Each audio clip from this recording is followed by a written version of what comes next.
வணக்கம். மாலை முரசு செய்திகளை விரிவாக பார்ப்பதற்கு முன் தலைப்புச் செய்திகளை பார்க்கலாம். தமிழகத்தின் கடன் அளவு ரூபாய் 9,30,000 கோடியாக உயரும் என நிதியமைச்சர் தங்கம் தென்னரசு அறிவிப்பு. 2025-26 ஆண்டில் ரூபாய் 1,62,096 கோடி அளவுக்கு மொத்த கடன் பெற திட்டமிட்டுள்ளதாகவும் தகவல்.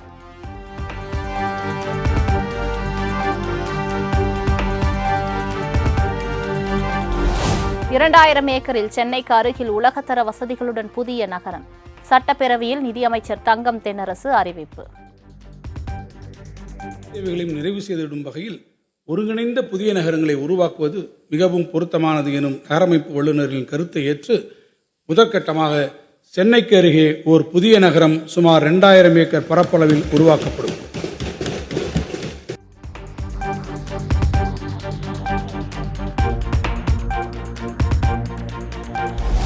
சென்னையில் 6வதாக 350 கோடி ரூபாயில் புதிய நீர்த்தேக்கம் அமைக்கப்படும். கோவளம் அருகே 4300 ஏக்கர் பரப்பளவில் நீர்த்தேக்கம் அமைய உள்ளதாக பேரவையில் அறிவிப்பு. சென்னைக்கு அருகே அமைந்துள்ள கோவளம் உப வடிநிலத்தில் பருவகாலங்களில் கிடைக்கும் வெள்ள நீரின் ஒரு பகுதியை செங்கல்பட்டு மாவட்டம் திருப்போரூர் வட்டத்தில் பழைய மாமல்லபுரம் சாலை மற்றும் கிழக்கு கடற்கரை சாலைகளுக்கு இடைப்பட்ட பகுதியில் 4375 ஏக்கர் அரசு நிலப்பரப்பில் சுமார் 1.6 டிஎம்சி கொள்ளளவில் ஆண்டிற்கு 2.25 டிஎம்சி அளவிற்கு வெள்ள நீரினை சேமிக்கும் வகையில் சென்னையின் 6வது நீர்த்தேக்கமாக புதிய நீர்த்தேக்கம் ஒன்று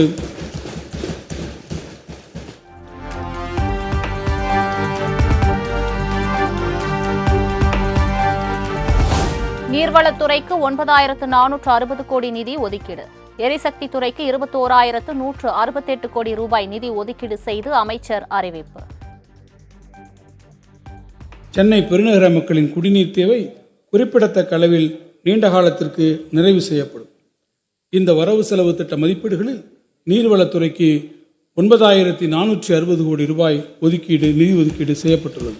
எரிசக்தி கொள்கை இன்டகிரேட்டட் ரெனியூவபிள் எனர்ஜி பாலிசி வெளியிடப்படும். இந்த வரவு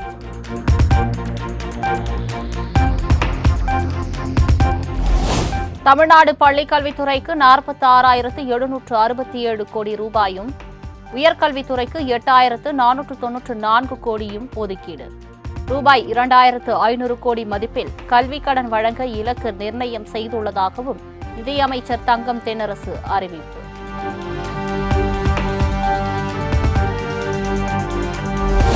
மகளிர் உரிமை தொகை திட்டத்திற்கு கூடுதலாக 13,807 கோடி ஒதுக்கீடு. மகளிர் விடியல் பயணத்திற்கு 3,600 கோடியும் புதுமை பெண் திட்டத்திற்கு ரூபாய் 420 கோடி ஒதுக்கப்படும் என தமிழக பட்ஜெட்டில் அறிவிப்பு.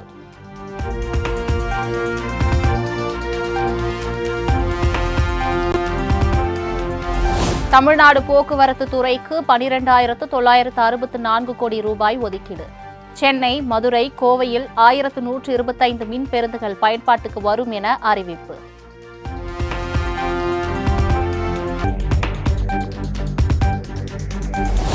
ஓசூர் விருதுநகரில் 400 கோடி ரூபாயில் டைடல் பூங்கா அமைக்கப்படும். ஓசூரை ஒட்டி அறிவுசார் பெரு வழித்தடம் அமைக்கப்படும் என்றும் அமைச்சர் தங்கம் தென்னரசு அறிவிப்பு.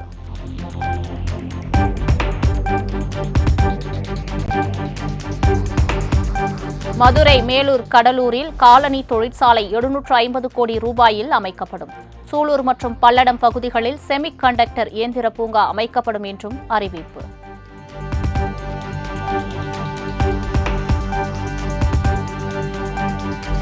விளையாட்டுத்துறைக்கு 572 கோடி ரூபாய் ஒதுக்கீடு செய்து நிதியமைச்சர் தங்கம் தென்னரசு அறிவிப்பு.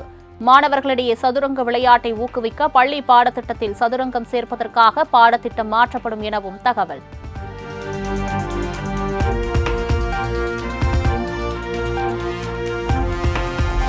உலக தமிழ் ஒலிம்பியாட் போட்டி இனி ஆண்டுதோறும் நடத்தப்படும் என அமைச்சர் தங்கம் தென்னரசு அறிவிப்பு. வெற்றி பெறும் மாணவர்களுக்கு 1 கோடி ரூபாய் பரிசு வழங்கப்படும் எனவும் தகவல்.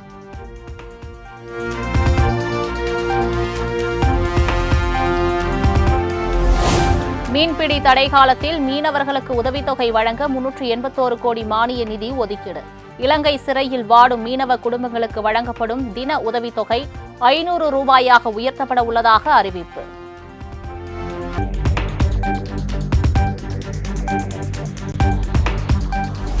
சாதி பாகுபாடற்ற ஊராட்சிகளுக்கு சமூக நல்லிணக்க ஊராட்சி விருது வழங்கப்படும். தலா 1 கோடி என 10 ஊராட்சிகளுக்கு வழங்கப்படும் என்றும் அமைச்சர் தங்கம் தென்னரசு அறிவிப்பு.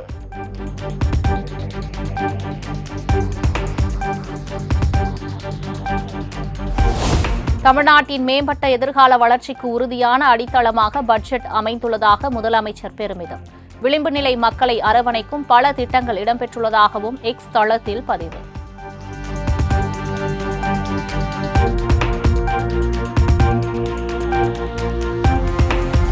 முதலமைச்சர் மு.க.ஸ்டாலின் தலைமையில் திமுக எம்எல்ஏக்கள் கூட்டம். அறிவாலயத்தில் நடைபெறும் கூட்டத்தில் பட்ஜெட் மீதான விவாதம் மற்றும் உறுப்பினர்களின் செயல்பாடுகள் குறித்து முக்கிய ஆலோசனை.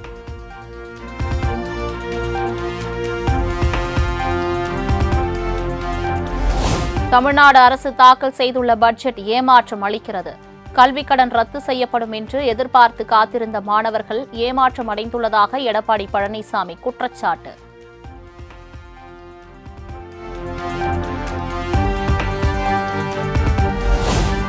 பட்ஜெட்டுக்கு பதிலாக வெற்று காகிதத்தை தாக்கல் செய்துவிட்டு போயிருக்கலாம். தமிழக அரசின் பட்ஜெட் குறித்து பாஜக மாநில தலைவர் அண்ணாமலை பேட்டி.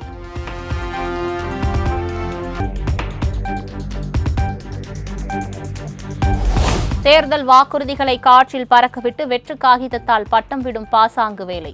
திமுக அரசின் 2025-26 பட்ஜெட் மக்களை மறந்த பட்ஜெட் என்றும் தாவைக்க தலைவர் விஜய் விமர்சனம்.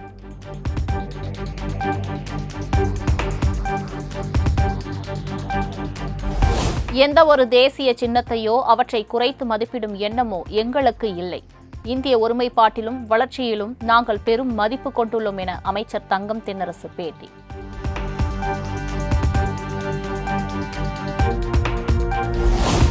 ரூபாய்க்கான குறியீடு இடம்பெற்றுள்ள கலைஞர் நூற்றாண்டு நாணயங்களை திமுக வீசி எறிந்து விடுமா என அன்புமணி கேள்வி.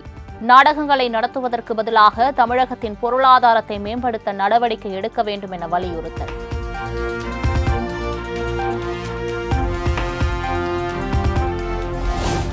மத்திய அரசு தரம் மறுத்த கல்வி நிதியை மாநில அரசே ஒதுக்கீடு செய்யும் என்ற அறிவிப்பு வரவேற்கத்தக்கது. தமிழக அரசின் பட்ஜெட் குறித்து காங்கிரஸ் மூத்த தலைவர் ப. சிதம்பரம் பேட்டி.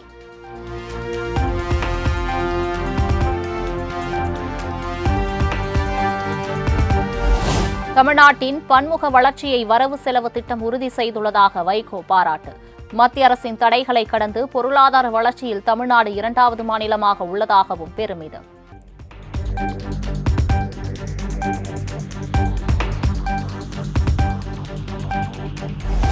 ஏழை எளிய மற்றும் சாமானிய மக்களுக்கு எந்த விதத்திலும் பலனளிக்காத ஒரு வெற்று அறிக்கை.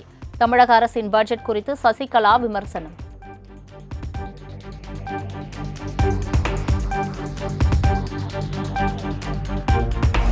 விவசாயிகளின் கூட்டுறவு கடன்களை தமிழக அரசு தள்ளுபடி செய்ய வேண்டும். நாளைய பட்ஜெட்டில் அறிவிப்பு வெளியாகும் என நம்புவதாகவும் விவசாய சங்க தலைவர் ஐயாக்கண்ணு பேட்டி.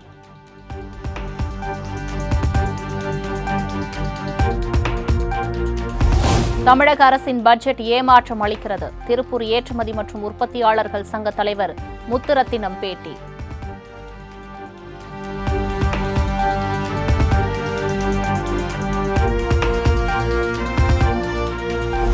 ஓசூரில் 400 கோடி ரூபாய் மதிப்பீட்டில் புதிய டைடல் பார்க். தமிழக அரசின் அறிவிப்புக்கு தொழில் முனைவோர் வரவேற்பு.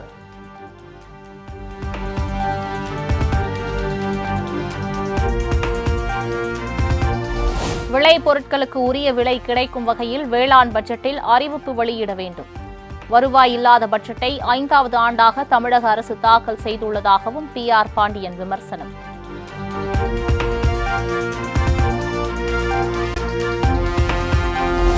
சென்னையில் மார்ச் 28ஆம் தேதி தமிழக வெற்றிக் கழகத்தின் முதல் பொதுக்குழு கூட்டம். திருவான்மியூர் ராமச்சந்திர கன்வென்ஷன் மையத்தில் காலை 9 மணிக்கு நடைபெறும் என அறிவிப்பு.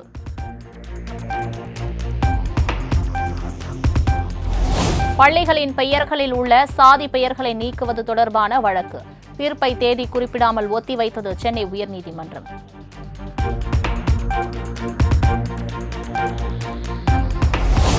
மார்ச் 16ஆம் தேதி பேரணி மற்றும் பொதுக்கூட்டம் நடத்த சீமானுக்கு சென்னை உயர்நீதிமன்றம் நிபந்தனையுடன் அனுமதி. அரசியல் கட்சிகளுக்கு காவல்துறை பாதுகாப்பு வழங்க இனிவரும் காலங்களில் கட்டணம் நிர்ணயம் செய்ய வேண்டும் என்றும் தமிழக அரசுக்கு உத்தரவு.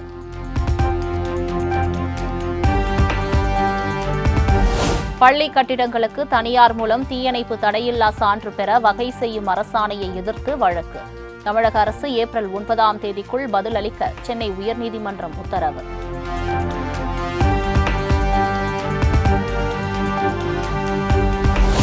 மதுரை மத்திய சிறையில் போலி ரசீது மூலம் பல கோடி ரூபாய் மோசடி நடைபெற்றதாக புகார். சிறைத்துறை கண்காணிப்பாளராக பணியாற்றிய ஊர்மளா உள்ளிட்ட 3 அதிகாரிகள் பணியிடை நீக்கம்.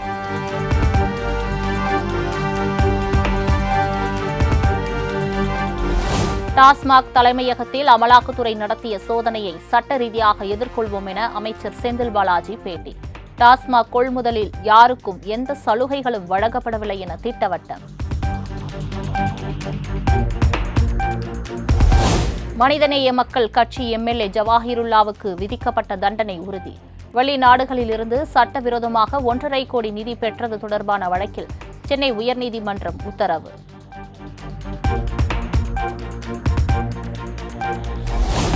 சென்னை நந்தம்பாக்கத்தில் லலிதா என்ற பெண் மீது கொடூர தாக்குதல். தன்னை பற்றி அவதூறாக பேசியதாக கூறி ரம்யா என்பவர் ஆதரவாளர்களுடன் சென்று தாக்கிய சிசிடிவி காட்சி வைரல்.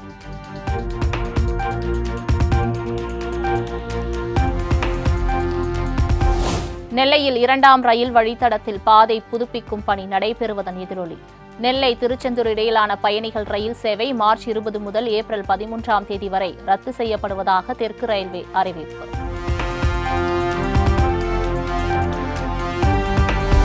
சென்னை சவுகார்பேட்டையில் களைகட்டிய ஹோலி பண்டிகை. ஒருவர் மீது ஒருவர் வண்ண பொடிகளை தூவி உற்சாகம்.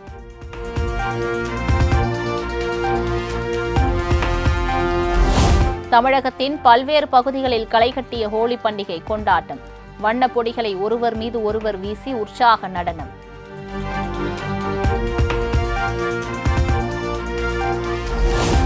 நாடு முழுவதும் ஹோலி பண்டிகை கொண்டாட்டம் கோலாகலம்.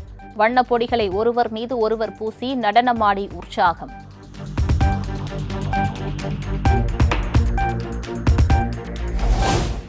மகாராஷ்டிரா மாநில முதலமைச்சர் தேவேந்திர பட்னாவிஸ் தனது மனைவி மற்றும் மகளுடன் ஹோலி கொண்டாட்டம். மகிழ்ச்சிகரமான புகைப்படங்களை வெளியிட்டு அனைவருக்கும் வாழ்த்து பதிவு.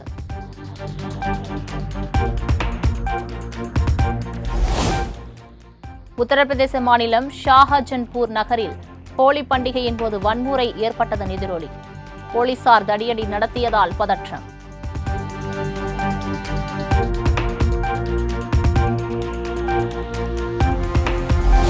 கோவாவில் உள்ள பிரசித்தி பெற்ற மகாலட்சுமி கோவிலில் நடைபெற்ற குலால்சவ் திருவிழா.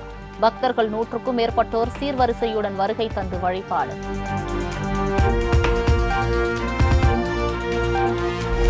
இலங்கை புனித அந்தோனியார் பேராலயத்தில் நடைபெற்ற திருச்சிலுவை பாதை நிகழ்ச்சி. சிறப்பு திருப்பலி மற்றும் தேர்பவனியில் இந்தியா இலங்கையை சேர்ந்த திரளானோர் பங்கேற்பு.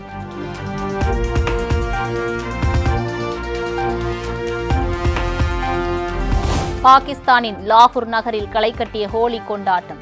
இந்துக்கள் நடனமாடியும் வண்ண பொடிகளை தூவியும் உற்சாக கொண்டாட்டம்.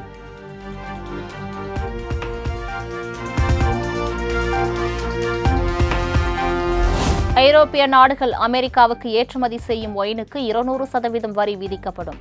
அமெரிக்க விஸ்கிக்கு ஐரோப்பிய ஆணையம் 50% வரி விதித்ததற்கு பதிலடியாக ட்ரம்ப் நடவடிக்கை.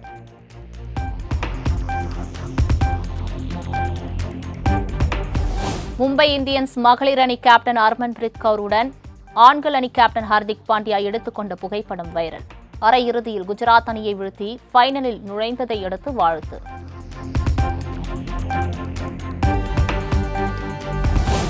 விறுவிறுப்பாக நடைபெற்று வந்த மகளிர் பிரீமியர் லீக் கிரிக்கெட் தொடர் இறுதிக்கட்டத்தை எட்டியது.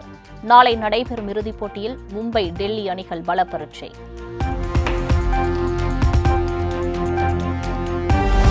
இங்கிலாந்து பேட்மிண்டன் சாம்பியன்ஷிப் போட்டி ஆடவர் காலிறுதி ஆட்டத்தில் சீன வீரர் லீ ஷிஃபெங்கிடம் 10-21, 16-21 என்ற புள்ளிக்கணக்கில் லக்ஷ்யா சென் தோல்வி.